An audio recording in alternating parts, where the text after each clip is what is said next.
미국의 30년물 국채 금리가 지금 5%대 한번 네. 터치하고 지금은 조금 4.9%로 네. 내려왔는데 금리가 여전히 높은 수준에 있잖아요. 이 현상은 저희가 좀 어떻게 접근을 해야 될까요? 금리는 오르지 않겠습니까? 누가 봐도 인플레이션이죠. 음, 유가가 젖생 난리를 쳤는데 금리가 어떻게 내리겠습니까? 인플레이션은 무조건 일어날 것 같은데 미국뿐 아니라 전 세계에서 금리가 오를 게 너무 눈에 보인다면 어떻게 주식이 오르겠냐? 저도 항상 생각이 되는 거고 금리가 오르면 주식에는 나쁠 것이다 이렇게 얘기하잖아요. 생각을 해보면 너무 맞아요. 제 생각에는 오를 수도 있는 것 같아요. 가장 큰 그냥 이유는 AI에 대한 기대가 너무 좋은 거죠. 야 5%고 뭐고 난 몰라 그거 1년에 30%씩 저도 30% 얘기하잖아요. 1년에 30%씩 오르면 채권 5%는 눈에도 안 네, 들어오죠. 눈에도 안 들어줘. 이런 사람이 자꾸 늘어나고 있고 그런 식으로 앞으로 몇 년이 간다고 보면 AI 때문에 네. 금리 오를 것 같다고 계속 얘기하잖아요. 금리 오르고 주식은 더 오를 것 같아요. 전체적으로는 저는 고금리와 주가가 연일 최고치를 경신하는 이런 게 며칠만 보는 게 아니라 앞으로 상당 기간 볼 수도 있다.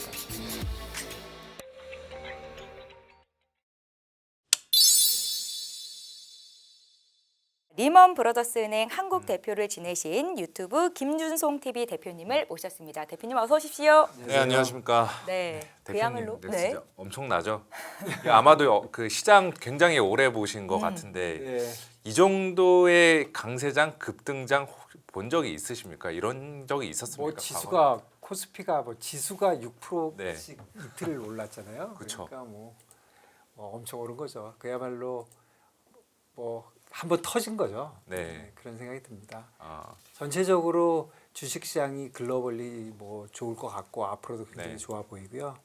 그리고 한국 시장에서 그동안 쭉 결국은 한국 시장보다는 반도체라고 봐야 될 것 같아요. 맞습니다. 오늘도 삼성전자, SK 하이닉스 두 개가 메모리. 올랐으니까요. 네. 반도체 중에 특히 메모리가 네.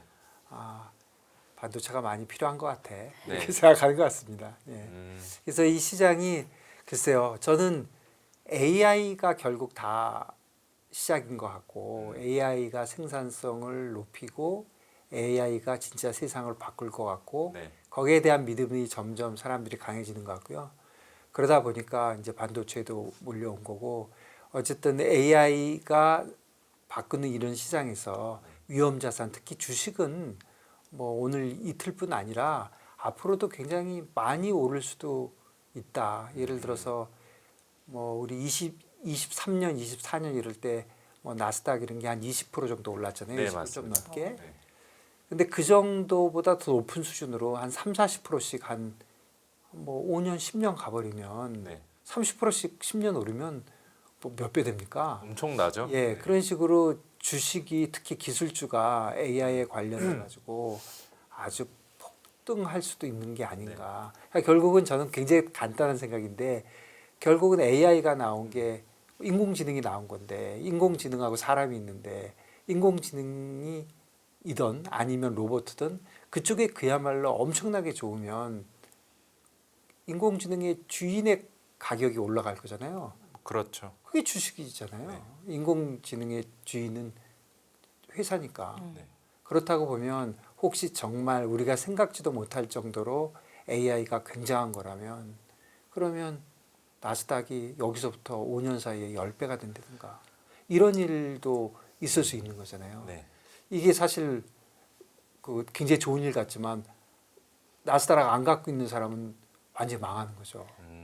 그냥 자기는 가만히 있었는데 그냥 다른 데가 올라가지고 뭐 상대적인 박탈감 이 정도가 아니라 네. 실질적으로 내려가 버리는 거죠. 그러니까 자산시장 특히 주식시장 특히 기술주가 폭등할 수도 있는 거 아닌가. 그러니까 그런 생각이 좀 오늘 듭니다. 뭐 최근에 뭐 반도체들 폭등을 했는데 네. 이러한 폭등세가 추후에도 더 나타날 수 있다. 예, 그러니까 이렇게 AI 보면 관련된 여러 가지가 있잖아요. 네. 반도체도 있고 뭐 어떤 모델도 있고. 그렇죠. 즉 회사로 하면 뭐 삼성전자, 하이닉스가 있고 TSMC도 네. 있고 뭐 엔비디아도 있지만 구글, 뭐 엔스로핑 뭐 쭉 있는데 사실 어디가 언제 터질지는 모르겠는데 번갈아 가면서 하나씩 이렇게 터지면 사실 엔비디아 이미 터진 거고요. 네. 지난 몇 년을 생각해 보면 얼마 많이 오른 엄청 겁니까? 올랐죠. 엔스로핑 나와서 또 갑자기 뭐 1 트릴리언 정도, 1조 달러 정도에 들어와서 갑자기 10조 달러 안 된다는 보장도 없잖아요. 맞습니다. 이런 식으로 번갈아 가면서 터지고 그 와중에 몇 개 회사는 아예 도태하지만 2개 회사, 3개 회사가 있었는데 2개는 도태하면 100원짜리가 0이 되는 거지만 새로 들어온 애가 100이 1000 돼 버리면 지수 오르거든요. 맞습니다. 이런 식으로 간다면 위험자산 자산 시장이 뭐 어제 오늘 올랐다고 해서 놀라서 그러는 게 아니라 네. 한국계 많이 올라서 좋긴 하지만 이게 사실은 한국계 올랐다기보다는 반도체가 오른 거죠. 네. 그중에 메모리가 그야말로 한번 터진 거죠.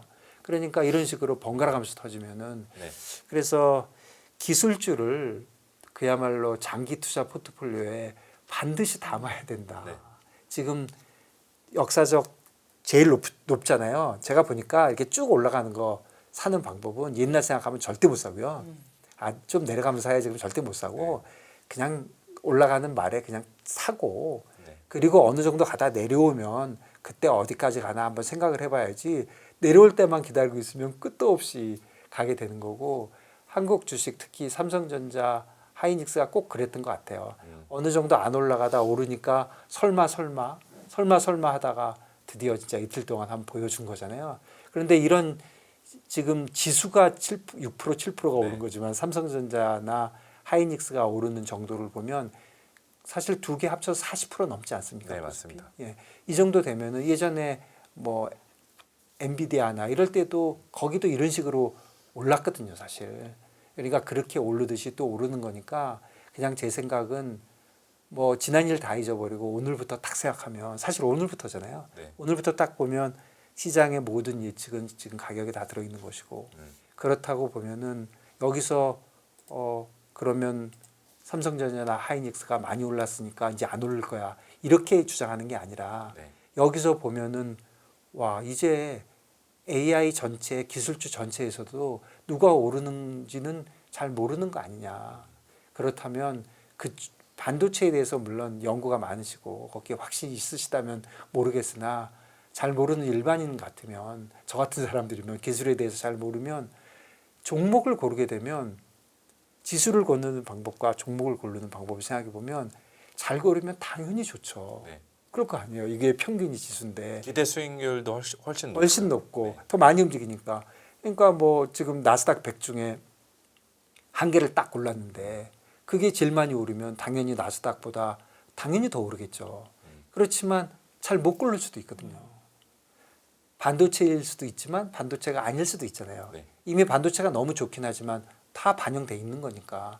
그렇다면은 저는 뭐 반도체가 안 오른다 이런 뜻이 아니라 다양하게 기술주에 대해서 다양하게 좀 가져가야 되는데 나스닥 전체 말고 나스닥 100이 한 30조 달러 정도 되는 네. 것 같아요. S&P 500이 한 60조 달러 이 정도 되거든요. 지금 코스피 다 합쳐서 3조 달러 좀 넘었는데 엊그저께 오르고 $1 내려서 거의 4조 달러 정도 된 것 네. 같아요. 그래 봐야 엔비디아 하나잖아요. 그래 봐야 코스피 전체를 200을 사도 엔비디아 하나 산 거하고 비슷하거든요. 네. 그러니까 한마디로 얘기하면 몰빵이다. 이건 종목 고른 거다. 네. 종목이 골라서 맞았죠 지금. 너무 좋은데 그리고 앞으로도 계속 오를 수도 있지만 종목을 잘못 고르면 그 큰 트렌드를 놓칠 수 있으니까 제 생각에는 포트폴리오 투자라는 측면에서 또 장기 투자라는 네. 관점에서 기술주를 좋게 보시는 분들도 한국 주식만 갖고 있으면 반도체 몰빵이다. 이거를 조금 인식하고 해외물도 섞어서 갖고 있는 게 맞지 않나 그런 생각 가지고 있습니다. 네, 알겠습니다. 항상 대표님께서 출연하시면 외환시장, 채권시장, 주식시장 이렇게 균형 잡힌 시각에서 분석을 해주시니까 저는 참 감사하다라는 생각이 드는데 먼저 외환시장부터 조금 더 자세히 저희가 여쭤보도록 하겠습니다.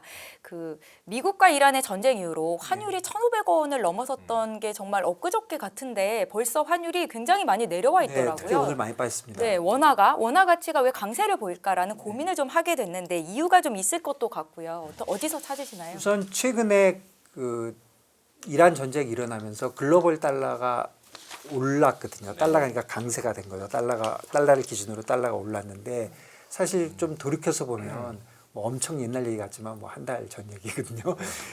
사실은 전쟁이 났을 때 안전자산이라고 움직인 그거는 이번에 진짜 달러밖에 없었어요. 음. 채권은 오히려 내렸죠. 네. 금 내렸죠. 빠졌죠. 다 내렸죠. 그래서 사실은 미국 달러만 좀 안전 자산이었는데 이란 전쟁이 지금 뭐 좋아지고 있지는 않지만 네. 뭐랄까요? 제 느낌은 뭐 관심 받기라 그럴까? 그 신경을 이제- 좀 안 쓰는 네, 분위기. 이제 해외도 네. 너무 지겨운 거죠. 예전에 우크라이나하고 네. 거기 전쟁 났을 때 러시아하고 전쟁 났을 때는 금방 끝날 줄 알았는데 아직도 안 끝났잖아요. 근데 물론 거기하고는 다를 것 같아요. 이렇게 오래 끌 수는 없겠죠. 그 호르무즈 해협도 있고 원유도 있고 하니까. 그런데 어쨌든 유가나 전체적인 분위기가 특별히 낮은 건 없지만 사실은 달러가 안전자산으로서의 역할을 하던 거는 조금 내려왔어요. 그래서 글로벌 달러가 사실 많이 빠지진 않았지만 최근에 좀 내려오고 있고요. 그리고 또 글로벌 달러 쪽에서는 약세가 되는 이유 중에 생각을 해보면 되게 위험 자산이 오르잖아요. 주식이 글로벌리 오르면 보통은 달러가 좀 약세가 됩니다. 그 이유를 생각해 보면 미국 뭐 나스닥, S&P가 엄청 좋아지면 미국만 좋아지는 게 아니고 다른 나라들도 다 좋아지잖아요. 그렇죠. 우리 같은 경우는 우리가 특별히 이제 반도체라는 게 있었지만 보통 좋아지면 야 미국이 한 5% 오르면 이머징 마켓은 한 10% 오르는 거 아니야? 원래 변동성이 크니까. 네. 그래서 미국에 있는 자금들이 이머징 마켓 쪽으로 좀 넘어간다. 그래서 달러가 약세라고 보는 것인데 그런 면에서 보면은 주식시장이 좀 좋아진 게 있죠. 네. 그러니까 그런 면도 있었고 그리고 최근에 달러원 특히 지난 며칠 동안의 달러원이 좀 강해진 거는 일본하고 관계가 있는 것 같습니다. BOJ가 지난 목요일인가요? 목요일 우리 시간으로 금요일 날 새벽에 개입이 들어왔거든요. 네. 저도 안 그래도 이거 되게 궁금했는데 예. 오늘도 그 달러엔 환율이 오후에 갑자기 급락을 했더라고요. 이게 우리나라 달러원 환율에도 영향을 준 것 예, 같은데. 우선 영향을 달러원 시장에는 당연히 영향을 줬고요. 달러원 시장이 특히 원화가 예나하고 관계가 있을 수밖에 없고 그다음에 아시아 커런시가 좀 같이 좀 움직이는 게 있고 네. 최근에 아시아 커런시들이 많이 약해졌기 때문에 연관이 있고요. 그 연관성을 보기 위해서도 그렇고 달러엔 자체도 한번 보면 이거 한번 보시겠습니까? 이게 아주 유명한 그래프인데 2020년 이후에 두 번 개입이 있었습니다. 요 보이시면 여기가 한 번 개입, 여기 두 번 개입이거든요. 네. 이 전해를 보면은 2011년에 뭐 지진 났을 때 한 번 네. 있는 게 있고요. 경제적으로 볼 땐 요때 두 번이에요. 그래서 여기 복잡하게 지금 써 있지만 여기 금액들이 다 적혀 있는데 요거 한 세트, 요 한 세트를 보면 금액으로 보면 약 10조 엔입니다. 금액은 되게 많은 거예요. 10조 엄청나죠. 엔이면 10조 엔이면은 100조 원 정도. 원이잖아요. 네. 그리고 한 7억 불 정도 되는 거잖아요. 7억 불. 7억 불이면 세 번 하면요. 37, 네. 21, 2천억 불이잖아요. 우리나라 외환 보유고가 4천억 불이잖아요. 네. 절반을 쏟아부은 거죠. 예. 그 정도로 하여간 일본은 무식하게 쏟아붓는데 우선 배경을 좀 말씀드리면 일본은 정책 수단이 외환 개입 외에는 별로 없어요. 생각을 해보면 보통 금융 정책, 재정 정책이잖아요. 그런데 재정 정책은 하고 말고 할 게 없게 너무 많이 해가지고 더 이상 뭐 일본이 어떻게 더 재정 정책을 하겠습니까? 네. 그리고 금융 정책은 굉장히 민감하잖아요. 일본이 이자율도 굉장히 낮을 뿐 아니라 일본 이자율 저번에 좀 올렸다가 뭐 이엔 캐리 트레이드 청산되면서 전 세계 주식시장이 다 굉장히 힘들어지잖아요. 그때도 코스피가 거의 하루에 10% 정도 네. 빠졌었죠. 장중에. 그러니까 이게 일본이 금리를 가지고 함부로 못 하거든요. 그리고 금리 자체도 0% 근처에서 왔다 갔다 하는데 그걸 조금 움직여가지고 뭐 큰 뭐가 있겠습니까? 그러다 보니까 일본이 전통적으로 뭐 몇 년 전부터라고 얘기하긴 뭐해도 최소한 30년 이상 네. 재정 정책, 금융 정책이 거의 없고 그러다 보니까 할 수 있는 정책 중에 하나는 항상 외환시장 개입을 했고 이번에도 보면 외환시장 개입 나온 게 지난 5월 우리나라 시간으로 5월 1일인데 그러니까 뉴욕 시장 밤중인데 그때도 보면은 바로 전날 이틀 전인가요? 그 BOJ 미팅 했잖아요. 네. 미팅했을 때 금리 올릴 거야 말까 했을 때 사실은 전체적으로 호키시 홀드 그러니까 매파적이긴 했는데 언제 올릴 거야? 이렇게 물어보니까 그거는 쩝쩝쩝 했다고요. 네. 그걸 쩝쩝쩝 하니까 얘들 또 왜 저래? 그리고 사실은 지금 일본 정부가 뭔가 좀 완화적으로 하는 분위기잖아요. 그러니까 달러엔도 조금 위로 오르는 거를 지켜볼 수도 있다는 의심도 있는 데다가 그렇게 하니까 160 살짝 넘었거든요. 네. 이거 보시면 160 넘었을 때 그냥 쭉 민 거예요. 그 과거에도 보면은 2024년도에도 보면은 160엔 돌파하려고 했을 때 또 개입이 나왔던 것 같은데 이 160엔이라는 숫자가 의미가 있는 약간 임계점 그건 잘 모르겠습니다. 그거는 그냥 우연히 그런 것 같고요. 그때 상황에 따라서. 근데 다만 이제 볼 거는요. 여기 그래프가 잘 안 보이실지 모르겠는데 네. 이 빨간 줄이 한 번씩 쭉쭉 내려가 있잖아요. 네. 이게 개입했을 때 한 번에 내리는 정도거든요. 그럼 이 길이가 다 비슷하잖아요. 네. 이 길이를 보시면 요 한 칸 정도 되잖아요. 네. 한 칸이 5N입니다. 이게 160에서 155니까 아, 그러니까 나오면은 한 5N 정도 내리고 그리고 여기는 좀 격차가 있지만 한 번 나오면 한 번에 끝나지 않고 팔로업이 있습니다. 나왔다 이때는 그 다음에 오른 다음에 나왔지만 요거 자세히 좀 겹쳐 있는데 나오고 조금 있다가 아래에서 나왔습니다. 여기도 보시면 나오고 아래에서 나오고 그러니까 팔았는데 올라가서도 나오지만 팔았는데 조금 내려가면 거기 한 번 더 팔거든요. 그래서 이제 맥심 극대화를 시키는 거죠. 그래서 그런 식으로 했기 때문에 요번에도 한 번 팔고 한 번 더 팔 것이다. 이런 예상이 제일 많았거든요. 한 번 팔았으니까 지금 보면은 모양이 비슷하지 않습니까? 한 요 정도 5엔 정도. 그러니까 155.50 정도까지 한 5엔 밀었으니까 157이나 8이 가면 다시 한 5엔을 밀어낼 것이다. 요번에 개입한 물량을 발표하거든요. 발표는 한 건 아닌데 발표는 오피셜인 나중에 하는데 개입했다고는 이미 얘기했고 계산해 보니까 5조 엔이 좀 넘었어요. 그러니까 5조 엔 또 남았잖아요. 예전 되게 10조쯤 했으니까. 그러니까 한 번 더 나올 거라고 생각했는데 5월 1일 날 했는데 그 이후에 일본 계속 휴일이었어요. 오늘까지 휴일입니다. 휴일이지만 미국이나 아시아상에서 일본이 안 나오는 건 아니거든요. 네. 특히 시장 얇을 때 나오는 거 일본 BOJ 특기거든요.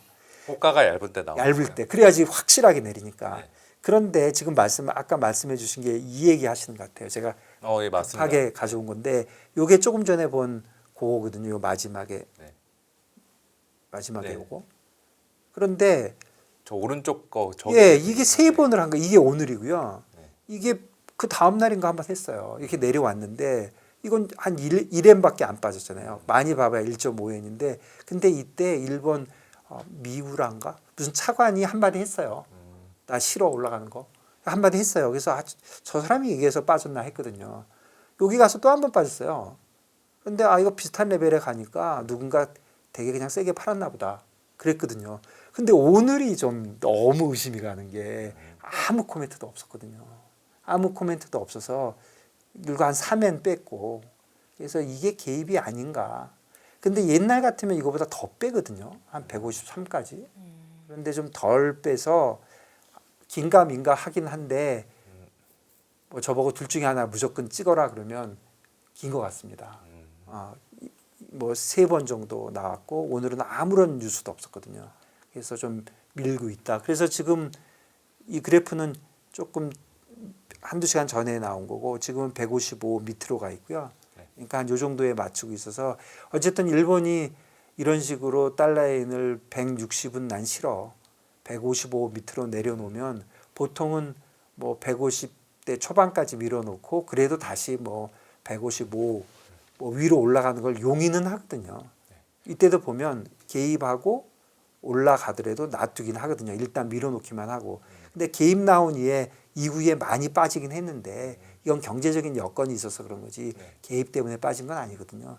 그러니까 이번에도 개입을 하면서 달러가 그런대로 유로 달러 같은 거 거의 제자리에 있는데 달러엔이 이런 식으로 내리면서 원달러도 영향을 받아서 이 개입 나오는 날 이때 1492원이었어요. 원달러가. 그러니까 상당히 위에 있었잖아요. 근데 이날 한 20원 빠졌고 1470원까지 요번에 한 번 더 나오면서 1450원까지. 그래서 1490원에서 요번에 1450원까지 내려온 거는 뭐 여러 가지 이유가 있죠. 요즘 뭐 원화에 관련돼서 호재가 많거든요. 네. 뭐 삼성전자, 뭐 하이닉스, 뭐 수출액 금액이 엄청나잖아요. 그런 것도 있고 또 한국 주식이 좋아지면서 외국인들도 하루에 지금 3주씩 2번 들어왔잖아요. 네. 그리고 또 국내에 있는 투자가도 외국으로 조금 덜 나가는 것도 있고 그야말로 원화 쪽에는 호재가 지금 몰려 있기는 하지만 그래도 직접적인 영향은 달러 엔이다. 달러 엔의 개입이다. 이렇게 좀 설명할 수 있을 것 같습니다. 그러면 지금 말씀하신 거 종합해 보면은 주식시장 입장에서 외환시장에 대한 좀 불안감은 한시름 놓은 것 같은데 네. 또 다른 불안감이 있는 게 미국의 30년물 국채 금리가 지금 5%대 한번 네. 터치하고 지금은 조금 4.9%로 네. 내려왔는데 금리가 여전히 높은 수준에 있잖아요. 이 현상은 저희가 좀 어떻게 접근을 해야 될까요? 미국의 장기물 금리 상승. 예. 그래서 우선은 그러니까 채권 시장, 그러니까 금리를 연결하는 채권 시장, 외환 시장, 주식 시장 이제 그 대표적인 세 개의 시장인데 서로 연관이 굉장히 많잖아요. 네. 그런데 잘 모르겠다고 해서 띄워놓고 생각을 해보자고요. 골치 아프니까 딱 띄워놓고 생각해 보면 금리는 오르지 않겠습니까? 누가 봐도 그냥 그렇게 생각하는 이유가 인플레이션이죠. 유가가 젖생 난리를 쳤는데 금리가 어떻게 내리겠습니까? 인플레이션은 무조건 일어날 것 같은데 미국뿐 아니라 전 세계에서 인플레이션 일어날 것 같고 또 유가가 지금 60불대에 있었는데 그게 전쟁 끝나도 한 80불대에 있을 것 같잖아요. 유가 선물 시장을 보시면 원래 유가 선물은 모든 원유를 빌리고 빌려주고 이런 게 모든 게 이론가로 되면은 더 높아야 되거든요. 네. 그 보관 비용이 있고 그러니까 그런데 유가를 원유를 마음대로 빌릴 수 있는 게 아니기 때문에 유가의 선물은 특히 전쟁 이후에는 각 월별로 저달에 가면 유가가 얼마가 될 것 같아. 네. 그 그냥 예측입니다. 그 예측인데 그것도 12월쯤 가면 지금 100불이면 엄청 내려가 있어야 될 것 같잖아요. 그렇게 많이 안 내려가 있습니다. 한 80불 정도 있어요. 쉽게 얘기하면. 그러니까 지금 시장에서 예측은 전쟁 나기 전에 60불이었거든요. 60불대였는데 80불대를 가면 60불이 80불 되면 25% 오른 거잖아요. 맞습니다. 그거 만만치 않고 사실 금년에 유가가 안정적일 거라고 생각했던 이유가 초과 공급이 있을 거라고 생각을 했거든요. 그랬는데 이제 초과 공급은 아닌 것 같아요. 누가 뭐 아직 뭐 분석하는 게 안 나왔지만 뭐 중동에서 저 난리가 나가지고 생산 시설이 꽤 무너졌을 텐데 그러니까 초과 공급도 아닐 것이고 그러니까 결국은 유가가 오른 게 첫 번째고요. 저는 개인적으로 또 어떤 생각을 하냐면 요번에 전쟁을 하면서 또 한 번 느낀 게 있잖아요. 아 각자 도생이나 그런가? 뭐 아무도 안 도와주잖아요. 적이고 무방이고 없이 그냥 뭐 잘못되면 각자 사는 거잖아요. 그렇다면 앞으로 국제 분업 같은 게 예전처럼 잘 될까요? 좀 안 될 것 같고 또 원자재, 희토류 이런 거 갖고 있으면 이거 나밖에 안 갖고 있는 것 같아. 그러면 무조건 그걸 가지고 뭐 해보려고 그러잖아요. 그러니까 결국은 그런 국제 분업도 잘 안 될 것 같고 또 미국에서 보면 트럼프가 또 관세를 가지고 다시 또 요즘은 좀 바빠서 그런지 모르겠지만 정신 차리면 또 관세 갖고 문제를 삼을 것이고 그러면 결국은 이 전쟁을 통해서 전쟁 전과 전쟁 후 네. before, after 하면 첫 번째로 변한 건 뭐니 해도 인플레이션 같아요. 그거는 확실히 변한 것 같고 그거는 팩트인 것 같고 그 예측에도 별 차이가 없고 그러면 인플레이션이 올라가는데 이자율이 내려오겠습니까? 그래서 이거 한번 보시면요. 이게 다 아시겠지만 두 분은 조금 잘 이런 그래프 잘 안 보시는 분을 위해서 제가 천천히 좀 잘 설명해 볼게요. 요 색깔, 요 파란 색깔은 우리가 얘기하는 그 기준금리입니다. 네. 기준금리입니다. 기준금리는 이렇게 직선으로 정해져 있잖아요. 정해져 있고 그래서 이제 여기 오늘이 여기예요. 오늘까지는 기준금리가 정해져 있는 거죠. 앞으로는 어떻게 될지 이제 앞으로 예측이고 여기까지고 우리 기준금리는 뭐라고 하냐면 지금 3.75라고 하지만 그거는 상한선이고 3.5와 3.75 그 중간에서 얘들 왔다 갔다 했으면 좋겠어 하는 게 이제 페드가 얘기하는 거잖아요. 그러니까 여기가 한 3.65나 이렇게 이제 거래가 그러겠죠. 되는 겁니다. 네. 그래서 직선이 아닌 이유는 찌글찌글한 거는 좀 가끔 이게 하나에 안 되고 좀 움직이는 경우가 있거든요. 상단으로 갔다 하단으로 갔다. 그러니까 어쨌든 그런 페드 펀드 레이트인데 이거를 가중 평균했다 그래서 EFFR이라고 하거든요. 그러니까 이 레이트는 어떻게 하는 거냐면 페드가 있고 페드의 구자를 갖고 있는 대형 은행들이 있어요. 우리 한국은행의 구자를 아무나 열어주진 않거든요. 네. 큰 대형 은행만 열어주니까 그 은행들이 하루짜리 금리를 거래하는 거를 계산해 놓은 거예요. 그래서 이런 식으로 하는 거고, 그 다음에 요거는 뭐냐면 앞으로 이렇게 될 거라는 무슨 분석이나 아니면 뭐죠 그 폴 하는 거, 그러니까 네. 여론조사. 그런 거 아니고요. 설문조사는. 그런 거 아니고 네. 이거는 컨센서스. 완전히 돈 내고 돈 먹기 한 네. 거예요. 그러니까 페드 펀드 퓨처스라는 것도 있고 이거는 스왑 우리가 얘기 많이 하는 스왑인데 소포를 이용해서 한 스왑 시장에서 난 거를 이제 브룸버그가 그린 거군요. 브룸버그가 예쁘게 그린 거예요. 오늘 아침에 그린 건데 이게 보시면 금년 2월 말에가 이런 예상이었어요. 금리 인하를 많은 사람들이 예상했던 그렇죠. 거죠. 2월 말이면 엄청 오래 갔죠. 네. 딱 2달 전입니다. 2달 전에 여기서 지금 여기까지 내려오면 지금 요 한 칸이 50bp거든요. 그러니까 75bp 정도 내리는 거였죠. 3%까지 간다는 네. 거였잖아요. 이렇게 기준금리가 돼 있을 거라고 생각했던 거고, 이 지금 요 빨간색이 3월 26일이거든요. 그러니까 전쟁이 3월 1일 날 맞죠. 그러니까 전쟁 후 한 달 있다가 보면 이렇게 돼 있어요. 그러니까 기준금리가 지금 오른다고 돼 있잖아요. 네. 그리고 이게 오늘이거든요. 노란색이. 네. 오늘자에서도 보면 내년 4월쯤에는 금리를 올린다. 금년까지 내릴 가능성은 내리지는 않는다는 게 지금 시장 프라이싱이거든요. 이렇게 수합해서 보는 것도 있고, 그다음에 페드 펀드 퓨처스 우리 맨날 보는 거, 네. 페드 워치에서 보는 거, 그것도 3.5, 3.75가 여기가 제일 많은데 이것도 보시면 이쪽 숫자보다 이쪽 숫자가 크잖아요. 네. 그러니까 오른 가능성이 많다고 얘기하는 거죠. 그러니까 결국은 지금 미국 기준금리도 전쟁이 일어난 이후에 인플레이션 때문에 이제는 기준금리 내린다가 아니라 올린다로 바뀌었거든요. 그래서 기준금리가 올라가면 아무래도 금리 전체가 올라갈 네. 것이고, 그러니까 첫 번째는 물가가 오르니 기준금리도 그러니까 이렇게 얘기할 수 있을 것 같아요. 인플레이션이 있으니 장기금리가 무조건 오를 것이고, 장기금리가 중요한 거는 장기금리가 실질금리거든요. 네. 하루짜리 금리 어떻게 변하든 개인들은 기업은 별로 관계가 없잖아요.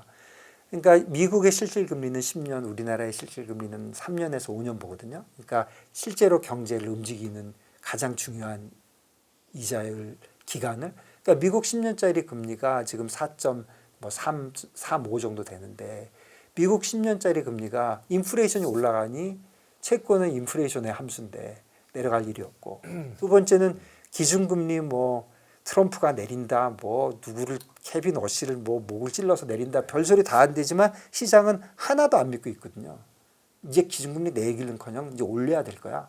지금 그렇게 얘기하고 있고, 그리고 여기다가 또 생각나는 거는 미국이 재정 적자가 진짜 대박이지 않습니까?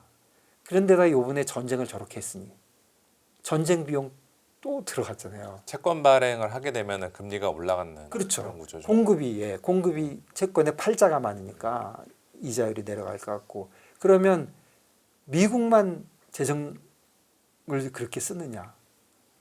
유럽 장난 아니죠. 네. 아시아도 장난 아닙니다. 일본도 그리고 우리도 장난 아니잖아요. 우리도 25조 추경에 우리도 난리 났잖아요. 그러니까 전 세계의 모든 정부들이 돈을 지금 써야 되거든요. 그렇다면 금리가 내려오겠습니까? 그래서 금리가 올라가는 거는 보통 이런 얘기하면 잘 안 되는데 올라갈 것 같아요. 네. 인플레이션이 분명히 안 떨어지면 여기서 기대 인플레이션에 대비해서 그동안 별로 오른 것도 없는데, 금리는 정말 저보고 예측을 해보라 그러면 진짜 제일 쉬운 게 금리 같아요. 금리는 그냥 오를 것 같아요. 물론 금리가 오른다고 내가 돈 벌 수 있는 방법은 사실 항상 만만치가 않아요. 네. 채권을 쏟아서 하는 거는 뭐 미국은 좀 쉽지만 한국 같은 경우는 쉽지 않거든요. 그러니까 그건 두 번째로 치고 금리가 오르는 거는 좀 쉬워 보이는 거예요. 그러면 여기서 제가 그냥 스스로 먼저 얘기해 보면 야 그러면 금리가 오를 게 너무 눈에 보인다면 어떻게 주식이 오르겠냐. 이게 이제 그다음 보통 질문이거든요. 저도 항상 생각이 되는 거고 금리가 오르면 주식에는 나쁠 것이다. 이렇게 얘기하잖아요. 생각을 해보면 너무 맞아요. 한번 그냥 아무 생각 없이 그냥 바닥에서 생각을 해보면 금리가 오르면 주식에 왜 나쁠까? 우선 첫 번째는 기업들은 항상 돈을 빌려가지고 레버리지를 하는데 기업의 작은 코스트가 올라가니 기업에 좋을 리가 없을 것이다. 네. 1번. 그 다음에 주식 어널리스트들 하는 거 제가 보니까 엄청 쉬워요. 어렵게 하는 거 아니더라고. 제가 보니까 그 미래 그 수익 네. 벌 돈을 쭉 적어요. 점을 쭉 찍어. 맞든 틀리든 간에. 네. 그 다음에 그거를 이자율로 확 땡겨. 그 현가가 오늘의 주가잖아요. 맞습니다. 그렇죠? 그게 앞으로 100년 동안을 하든. 근데 30년 넘으면 뭐 이자율이 커지기 때문에 있어 벌거나 말거나잖아요. 수학적으로 보면. 그런데 이 땡기는 숫자가 커지면 주가가 내려오는 거죠. 현가가 낮으니까 주가가 내려오는 거예요. 여기까지는 뭐 그냥 이론적으로 그냥 뭐 학생들 공부하듯이 생각해 보지만 세 번째 결정적인 거는 채권의 수익률이 높으면 채권을 사지 그렇죠. 주식을 사겠냐는 살 거죠. 필요가 없죠. 그러니까 이게 2%였던 채권이 5%가 되면 예전에는 주식이 3%나 4%만 되면 되는데 5%가 되니 아니 이거는 확정을 주는 거고 나는 위아래로 왔다 갔다 하는 거니까 이론적으로 더 달래는 거잖아요. 그게 예전에는 한 2% 더 달라고 그랬는데 사실 그게 많이 줄긴 했어요. 거의 없어요. 거의 없어 똑같기는 해야 될 거 아니에요. 네. 최소한. 그러니까 나쁠 것이다. 이게 기존의 이제 생각인데 이제 그거 하나 묶어 놓고요. 또 하나를 생각해 보면 그러면 금리하고 달러를 생각해 보면 미국의 금리가 계속해서 올라요. 그러면 달러가 어떻게 될까요? 그거는 강세를 보이겠죠. 이거는 비교적 잘 맞아요. 이거는 그냥 미국의 이자율이 높으면 돈이 미국으로 간다. 이 간단한 논리고 이거는 지난 50년 동안 그렇지 않았던 데가 딱 3번밖에 없고 그 3번도 일주일에서 맥시멈이 한 달밖에 안 됐대요. 50년 동안. 50년 동안 2달. 그러면 이거는 무조건 맞는다고 봐야 되잖아요. 뭐 물론 틀릴 수도 있죠. 오늘부터 틀릴 수도 있지만 그렇다면 금리가 높으면 달러는 좀 강해질 것 같아. 그런데 뭐 일본도 개입도 하고 뭐 어쩌고 저쩌고 복잡하고 그러니까 잘 모르겠어. 뭐 거기까지는 어느 정도 그냥 조금 금리가 잘 안 내려오면 달러도 생각보다는 많이 안 빠질 거야. 이 정도 코멘트. 이 정도 생각이 맞는 것 같은데 거기는 그렇다고 치면 그러면 생각을 해볼게. 그 세 개를 잘 그려보면 마지막에 나오는 제 생각은 그러면 금리가 높아도 주식은 오를 수 있을까? 이쪽으로 귀결되는데 제 생각에는 오를 수도 있는 것 같아요. 가장 큰 그냥 이유는 아까 얘기한 대로 AI가 이렇게 좋다면 AI에 대한 기대가 너무 좋은 거죠. 야 5%고 뭐고 난 몰라 그거. 나 1년에 30%씩 저도 30% 얘기하잖아요. 이런 식으로 가면 AI 관련된 주식은 1년에 30%씩 오르는 거 아니야? 그렇죠. 1년에 30%씩 오르면 채권 5%는 눈에도 안 네, 들어오죠. 눈에도 안 들어줘. 5% 알았어. 너 알았다고 쳐. 나의 기회비용이 5%야. 괜찮아. 근데 나는 얘 진짜 30%올 것 같거든. 이런 사람이 자꾸 늘어나고 있고 그런 것들이 그런 기대가 있고 실제로 또 그런 회사들의 실적이 계속 그런 식으로 보여주면 그렇다면 진짜 자산 시장이 이렇게 뭐 인플레이트가 되는 건지 맞는지 틀리는지를 떠나서 그런 식으로 앞으로 몇 년이 간다고 보면 AI 때문에 네. 그러면 최소한 앞으로 몇 년은 뭐 이자율 높아도 주식은 갈 수 있는 거 아니냐. 그래서 저보고 그냥 예측을 해보라 그러면 저는 금리 오를 것 같다고 계속 얘기하잖아요. 금리 오르고 주식은 더 오를 것 같아요. 그런 시장으로 최소한 앞으로 몇 년 가는 거 아닌가. 그런 생각을 제가 사실 몇 달 전부터 조금은 갖고 있었는데 네. 이제 조금 맞는 것 같으니까 제가 목소리가 좀 커진 거예요, 사실은. 네. 그 전에는 목소리가 좀 작다가 이런 얘기하면 여기다 먹다가 어이씨 금리 올라도 금리 오르는데 주식이 오르겠어 이런 게 지금 몇 달 전부터 계속 나온 얘기잖아요. 그때 야 금리 오르면 달러도 가만히 제자리에 있고 미국 주식 더 오를 수도 있고 미국 주식 오르면 딴 데도 따라가고 AI가 좋으면 반도체가 좋으면 한국도 대박 나는 거고 비메모리가 좋으면 대만이 대박 나는 거고 메모리가 좋으면 한국이 대박 나는 거고 조금 지금 너무나도 AI 관련된 AI 근처에만 있어도 네. 지금 뭐 주식이 몇 년 사이에 10배 되는 건 일도 아니잖아요. 그런 상황이 와 있기 때문에 전체적으로는 저는 고금리와 주가가 연일 최고치를 경신하는 이런 게 며칠만 보는 게 아니라 앞으로 상당 기간 볼 수도 있다 그런 생각이 듭니다. 네, 알겠습니다. 그러면 투자 포트폴리오를 구성한다고 할 때 대표님 말씀을 들어보면 금리가 올라도 주식이 더 오를 수 있다라는 관점이신 거잖아요. 네. 그럼 어떻게 좀 배분을 하면 좋을까요? 전형적으로는 예전에 6대 4 했잖아요. 60대 40. 그게 채권 60에 네. 주식 사실. 주식 40이잖아요. 근데 전 절대 그렇게 하지 말라는 거죠. 지금 사실은 채권은 사실은 들고 이자율을 끝까지 받아버리면 그러면 상관없지만 채권은 이자율이 높아가면 떨어지거든요. 그러니까 그렇다고 채권을 하나도 안 살 수는 없다고 치면 뭐 갑자기 필요한 돈은 아무래도 채권은 좀 덜 움직인다고 보면 그래도 6대 4는 진짜 아닌 것 같다. 그러면은 몇 대 몇을 추천하십니까? 제 생각에는 뭐 주식을 한 일단 6은 사야 되는 것 같고요. 네. 그리고 나머지 4도 채권을 사지 말고 원자재를 한 20%는 사야 되는 거 아닌가. 저는 원자재는 왜 그렇게 생각하냐면 잠깐 원자재 제 생각을 말씀드리면 네. 자 지금 AI에 대해서 사람들이 막 열광하는 이유를 보면 생산성을 엄청나게 낮출 것 같잖아요. 그러니까 좋게 해줄 것 네. 같잖아요. 그러면 생산성이 좋다는 뜻은 원자재가 100원이었는데 지금은 뭐 기술 들어가고 자본 들어가고 뭐 어쩌고 저쩌고 사람 들어가고 해서 100원짜리가 어떤 프로세스를 거치면 1,000원이 되는 거예요. 100원이 1,000원. 이런 상황이었는데 진짜 AI가 끝내줘가지고 이 프로세스를 다 해봐야 100원이 1,000원 되는 게 아니라 150원이 된다고 쳐보세요. 굉장히 내려왔어요. 이게 이렇게 될 가능성이 있는 거잖아요. AI 때문에. 이런 상황이 앞으로 벌어지면 지금 이렇게 있어요. 원자재 100원, 완성재 1,000원. 그런데 얘 점점 막 내려가요. 이렇게 얘가 따라 내려갈까요? 나는 얘는 따라 올라갈 것 같아요. 한 200원쯤. 그래서 최고점 가격은 250원. 그렇게 되지 않겠습니까? 혹시 제 처음에 한 가정이 맞다면 생산성이 엄청 좋아지면 생산성이 좋아질 거라는 가정은 사실 저만 하고 있는 게 아니라 모든 나라의 정부가 하고 있어요. 생산성이 그렇게 좋아진다고 생각하지 않으면 돈을 어떻게 이렇게 풉니까? 이렇게 풀면 인플레이션 진짜 난리 법석이 날 텐데 속으로 믿고 있는 거죠. 생산성이 좋으면서 인플레이션 안 일어날 거야. 옛날에 닷컴 법 때 우리 한번 봤잖아. 그거잖아요. 사실 맞을 것 같아요. 그 말이.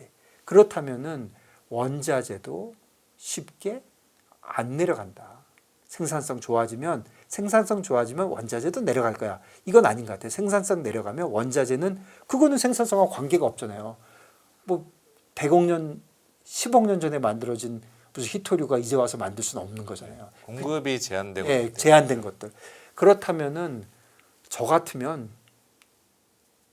제가 지금 제 책상 위에 제가 있는 돈이 100원이 있으면 채권 6, 주식 4는 당분간 접어놓고 앞으로 한 향후 5년에서 10년에 AI가 뭔가 결판이 날 때까지는 뭐 주식 비중을 많이 늘리고 그리고 채권을 상당히 줄이고 원자재 좀 넣고 그리고 주식 중에도 물론 종목을 찍어가지고 남들보다 10배 벌면 좋겠지만 그게 하루 이틀은 모르지만 30년, 50년은 하기 너무 어려우니까 좀 전체를 사는 지수를 사는 그다음에 한국 주식뿐 아니라 글로벌 주식을 사는 그런 쪽으로 어쨌거나 다양화하는 게 그게 가장 좋을 것 같다. 그런 생각이 듭니다. 네, 알겠습니다. 새로운 자산 배분 전략을 제시해 주셨습니다. 네, 원자재를 20% 이상 가져가는 게 좋겠다라는 아이디어를 주셨는데 네. 조금 더 구체적으로 여쭤봐도 될까요, 대표님? 네, 제 생각에는 원자재는 주식하고 달리요. 주식은 제가 어느 주식이 오를지 전 진짜 모르겠거든요. 알고 싶지도 않아요. 왜 그러냐면 알 수도 없으니까. 그거 몰라도 인생에 아무 지장이 없는 게 통째로 사면 되거든요. 그러니까 주식은 통째로 사는데 네. 원자재는 통째로 사는 게 거의 없어요. 원자재 인덱스 이런 게 좀 있긴 하지만 다 허접해서 믿을 수도 없고, 그러니까 원자재도 전체적으로 오를 거는 같은데 뭐가 오를지는 잘 모르잖아요. 원자재도 종류가 여러 개가 있잖아요. 너무 많으니까. 비철금속, 유가. 그러니까 크게 보면은 금속. 귀금속과 이 산업재, 네. 귀금속과 산업재인데 진짜 오를 거는 산업재인데 산업재가 너무 많아요. 금은 뭐 귀금속이라고 보고 은은 반반이라고 보고 동부터는 벌써 완전 이쪽이잖아요. 동, 알루미늄 뭐 그거 어떻게 알겠습니까? 그러니까 이쪽이 너무 어려워요. 네. 사실 이쪽이 너무 어려우니까 이제 저같이 게으르고 잘 모르는 인간은 하는 게 야, 이쪽이 오르면 귀금속도 좀 오르지 않겠나? 그럼 금 사는 거죠. 금 사는 게 괜찮은 방법인 것 같고, 금은 이렇게 정신없게 되고 하면은 요즘은 금이 거의 주식하고 같이 움직이지만 언젠가는 주식하고 금하고 좀 떨어질 것 같고요. 주식이 지금 계속적으로 올라가면 지금 당장 할 수 있는 말이면 야, 너 주식 올라가면 주식 계속 빠지는, 금 계속 빠지는데 지금 뭐 무슨 소리냐 하겠지만 금이 다시 안전자산까지는 안 가더라도 대표적인 위험 자산에서는 좀 벗어날 것 같아요. 그러면 조금 아이디어가 좋으신 분들은 산업재 중에 한두 개를 본인이 현명한 판단으로 고르시고 네. 예, 저같이 그런 거 하는 거에 너무 자신 없는 사람은 금으로. 금으로 사고 대체하고 그런 게 어떨까 그런 생각입니다.